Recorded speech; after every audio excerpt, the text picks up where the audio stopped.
ठाकुर चाचेरी वेश फाल्गुन शुक्ल दशमी ठारू चतुर्दशी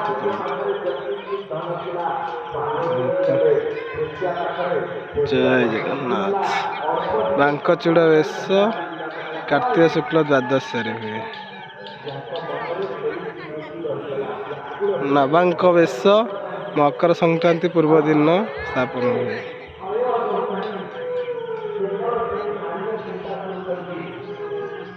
घोड़ा लगी वेश मार्गशीर शुक्ल षष्ठी ठारू माघ शुक्ल पंचमी श्री पंचमी सुदर्शन जगन्नाथ सुभद्रा बलभद्र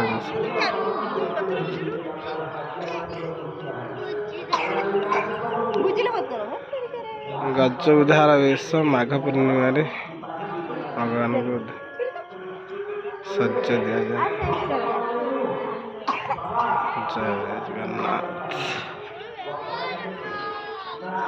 पद्म वेश माघ अमावास्या ठारू श्री पंचमी मध्य जेकोसी बुधवार बा शनिवार दिन जगन्नाथ महाप्रभु को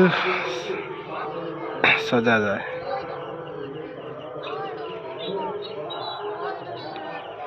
लक्ष्मी नृसिंह डालखिया वेश यह कार्तिक मास शुक्ल चतुर्दश दिन वेश अनुष्ठित होता है।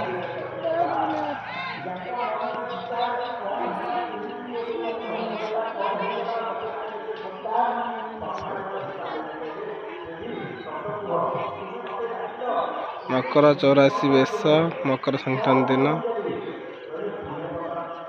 सजा।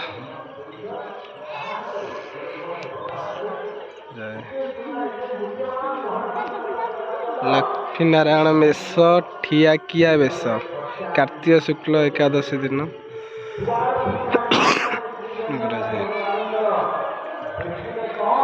हरिहर वेश कार्तिक अमावास्या ठारे शुक्ल दशमी मध्य जेकोसी सोमवार स्थापन करा।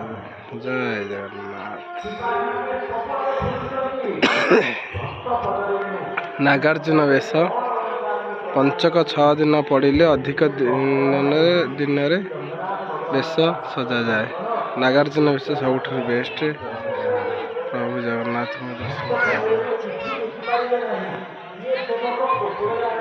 राधा दामोदर वेश आश्विन शुक्ल एकादशी ठारू कार्तिक शुक्ल दशमी।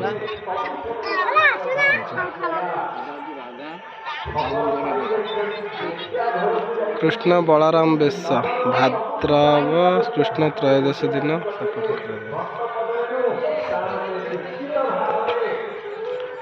श्राद्ध वेश मार्गशीर कृष्ण चतुर्दशी ठारू मार्गशीर शुक्ल प्रतिपदा रे सजा जाए। जय जगन्नाथ।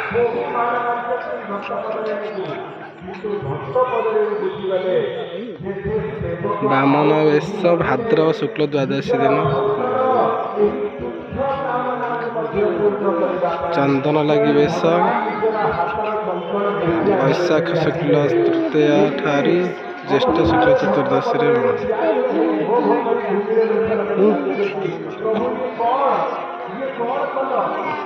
कालिया दलन वेश भाद्रव कृष्ण एकादशी दिन।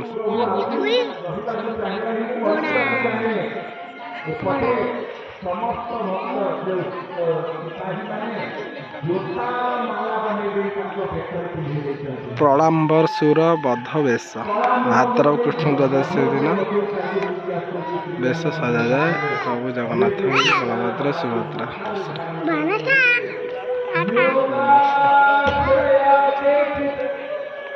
गड़ सिंहार वेश रात्र पहुड़ा समय प्रतिदिन बना जाए सजा जाए। प्रभु जगन्नाथ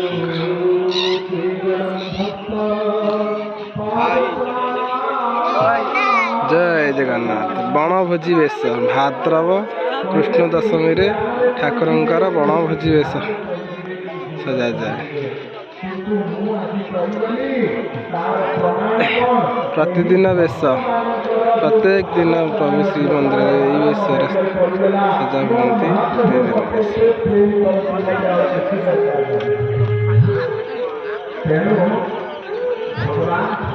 ସୁନାବେଶ ରଥ ଉପରେ ଅଶୋକ ଶୁକ୍ଲ ଏକାଦଶୀ ଦିନ ଆଷାଢ଼ ଶୁକ୍ଲ ଏକାଦଶୀ ଦିନ ସୁନାବେଶରେ ସଜା ହୁଅନ୍ତି। ରଥ ଉପରେ ପ୍ରଭୁ ଜଗନ୍ନାଥ ବର୍ଷକୁ ଥରେ ସଜା ହୁଅନ୍ତି।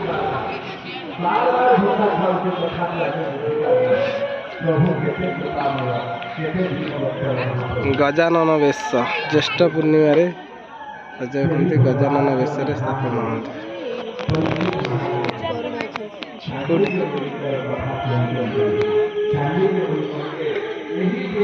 ତଡ଼ପୌତରୀ ବେଶ ଅବକାଶ ସମୟରେ ପ୍ରତିଦିନ ହୁଅନ୍ତି ଶ୍ରୀମନ୍ଦିରରେ।